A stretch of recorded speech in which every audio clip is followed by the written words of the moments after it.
Hi, here I am at Connected North 2025 Day 2. It is 24th of April 2025 and I'm here with Harry Baldock, who is the editor of Total Telecom. Total Telecom are the organiser of Connected North. Harry, how's the conference going so far, Day 2?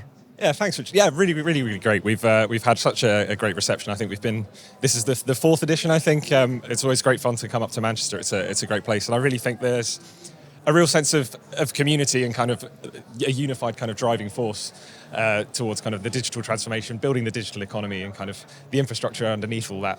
And yeah, it's just so great to be here, bringing everyone together.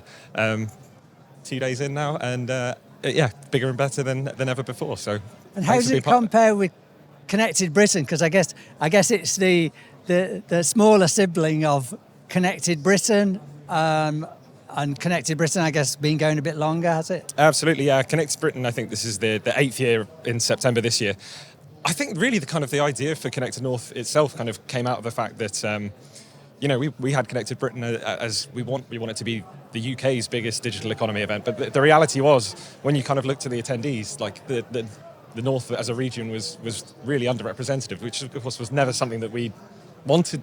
And how do you fix that? And I think they're getting people down from the North, especially with the transport links being what they are, is never the easiest thing. So it made a lot of sense to kind of bring the event up here and kind of do it in a local way, especially I think because the local authorities here are so receptive to discussions in a way that I think down south it's harder to get those conversations started, and I think it's created a real environment where everybody's together, getting it moving. So yeah, absolutely.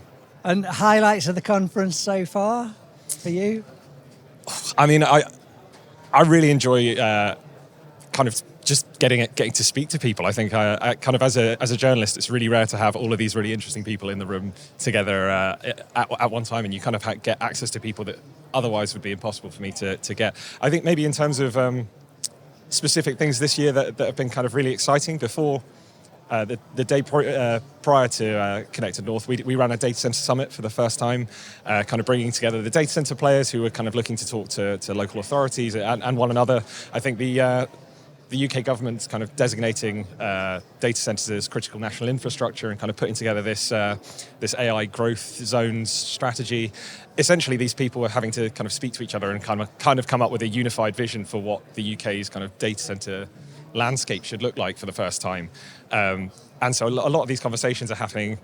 It just felt incredibly novel when I was speaking to people. They'd not really been having this level of interaction before. So yeah, I thought that was really exciting yesterday, and I think that's kind of carried over into North itself as the industry at large just continues to broaden out, I guess.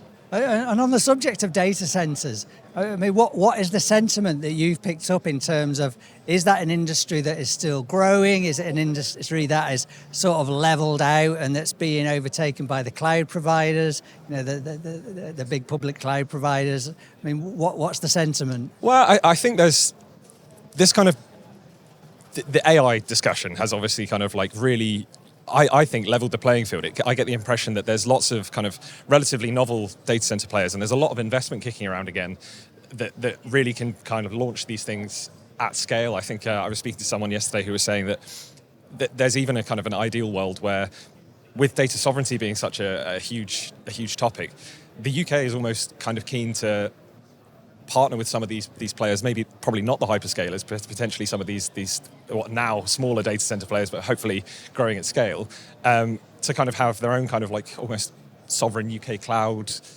to maybe even compete with the likes of Google and AWS and things like that. So obviously this is pie in the sky today, but yeah, in a few years' time, if the AI usage continues as kind of, I guess the most hyped people would have you believe, and of the usage goes up like this, then I think it's definitely a future that we could see if the UK kind of, and the data center industry and the surrounding industries kind of play their cards right.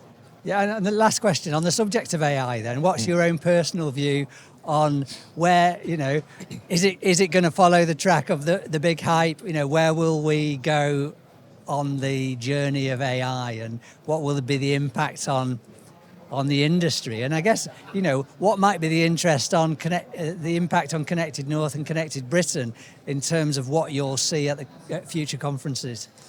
I mean, it's so hard to say, isn't it? And it's strange from a journalistic perspective because I kind of feel like there's this enormous hype cycle, and I kind of know that I'm part of it, part of the problem, banging AI into every title I can because obviously people want to read about it. But so.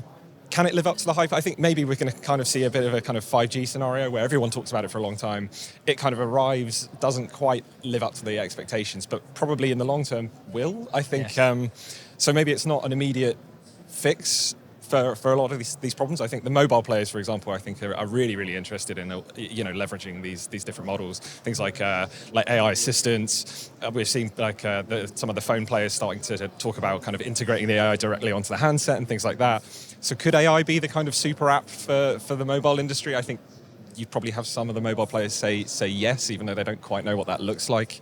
But probably in the immediate future, probably not so much. But I think it will probably continue to be more impactful in terms of automation, which I think is the way that people have used AI in the telecoms industry for a decade, really. Yeah. There should be lots of exciting things to come. But will it keep going through the roof? I don't know. There'll be no shortage of news. Oh, absolutely not. which is good. Which is great. Okay, that's brilliant. Thank you very much, thank you, Harry, Richard. and thank you for watching.